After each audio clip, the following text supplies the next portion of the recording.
Okay, I got my gauge here. We're gonna take it off. I had dropped it down to less than 10 psi, and in just a few minutes we're above 30. Hey guys, if you like what you see, switch to turn on the compressor, on and off. Air tool accessory for airing up and airing down. Stay tuned, I'm going to show you how I put this all together. Go ahead and turn the air compressor off. Got the cabling and the compressor installed. The cylinder head's kind of warm. The coupler is a little bit more warmer than the cylinder head, but solid mount. Okay, so under the hood, underneath the brake booster, allows me some room to add the air compressor. So as you can see, I modified this clamp to be bolted down to this tray. And we're gonna go ahead and set the compressor in and tighten up this clamp, and that will secure the compressor on this plate so we can still use the four cushions underneath the plate for the compressor.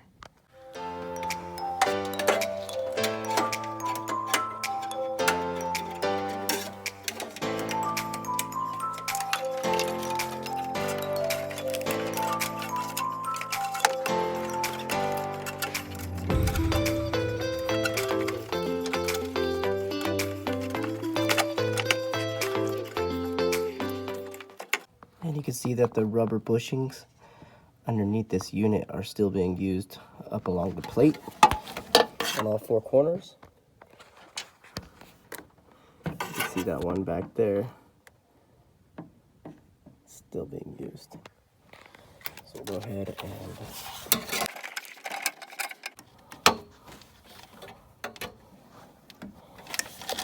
okay guys, we just got clamping it down to that plate.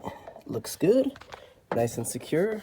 I ended up bending this handle back towards me just a little bit so it can clear the clutch reservoir, so it's not hitting here. But other than that, that's a solid mount, and we're gonna go ahead and leave that alone. And for the fitting, we just went ahead with a 1/4 inch quick connect to a coupler for a quick release, and that'll work.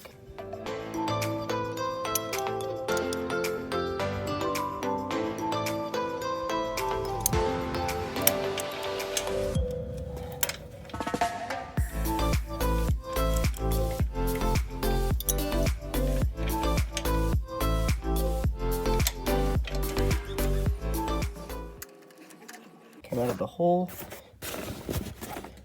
and then over underneath the winch motor, and there was already a hole here into the front for the winch cable, so I just took a female quick connect and a 1/4 inch with pipe thread, push to connect, and applied my tubing, and that actually worked out really good for the mount here. So now all I have to do is connect my quick connect fitting into there, and I have full access to that compressor. So now that we have the compressor installed and it's a solid mount, we'll go ahead and take the power cable here and also run it along with the tubing and come out of the hole and bring the power cable up to the junction box for the winch. We'll go ahead and take off this cover plate now.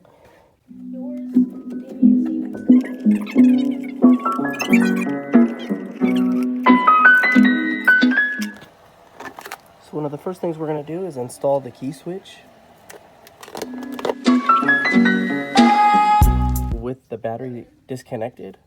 We're going to go ahead and connect up the heavy current carrying wires for the compressor to the terminations on the back of the motor contactor for the winch. So in order to do that, we're going to need 2 1/2-inch wrenches. We're going to go ahead and disconnect and add our blue wire. And there's also a nut and a washer on the back side of that contact. I'm going to go ahead and use some pliers to hold the nut underneath. I'm also going to take some dielectric grease. We're going to squirt some of that on the contacts for the power side of the circuit. And to wire up the auxiliary relay for the compressor is pretty simple. We use the contactor back here, which is the blue wire, for the heavy contacts to the compressor, and the white wire off of the contact that goes through the coil and over to a key switch, which I've also protected with a 5 amp inline fuse, and through the switch sourcing to ground, which is on the outer case of the electrical contactor for the winch. So pretty simple setup for the relay. You have a control side, which is very low voltage or very low current, and then you have a power side, which is a heavy current side of the relay, which is going to be for the motor for the air compressor. And then the protection for the motor is here. Let's go ahead and put the cover back on, and I'll show you how it works.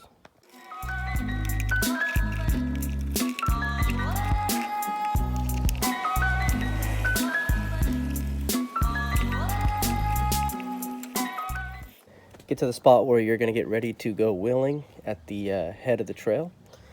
And we're just going to go ahead and open up the bag and grab some gear. I have my keys here and an air chuck with my gauge. Gonna locate my accessory for the air, onboard air, and then I have a key here with the vehicle running. I just apply my key and turn on, and then I have air.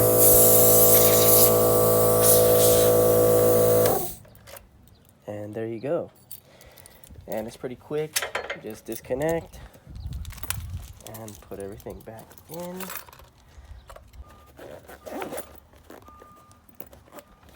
And the keys go right back into my little recovery bag. Same as with the remote.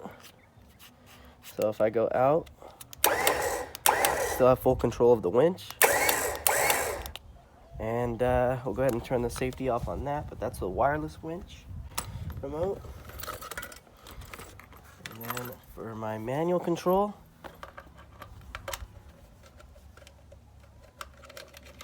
go ahead and thread that in and go in and out. So we still have control with the winch. And that's how it's gonna work, guys. So if you're interested in a onboard system like this, keep on watching. I'm gonna give you guys a small review and what to look forward when purchasing your air compressor. So I went with the Masterflow Tsunami MF1050 tankless air compressor. It's in between the Smitty build, the high-end Smitty build and the lower-end Smitty build. This one sets right in between as far as CFM output. So that's why I went with this one, because I didn't want to spend all the money on the Smitty build, and I didn't want under flow with the lower end of the Smitty build. So I found this one that's right in between the two, and it performs really well. I've seen the reviews, and I've done the review myself, and this Masterflow system works amazing. A little bit about the bag itself. I did find the bag to be useful for other things, like carrying the hose fitting attachment. This actually comes with the compressor, and it has a quick connect with rubber on the ends. It's good for gripping and tire truck. So that came with the unit. I'm going to be carrying my shaker siphon and some recovery gear, towels, extra tubing, my hand switch for the winch will go in this bag, some straps, a battery charging cable, a little small can of WD-40, and then backup fuses and things like that for the air compressor.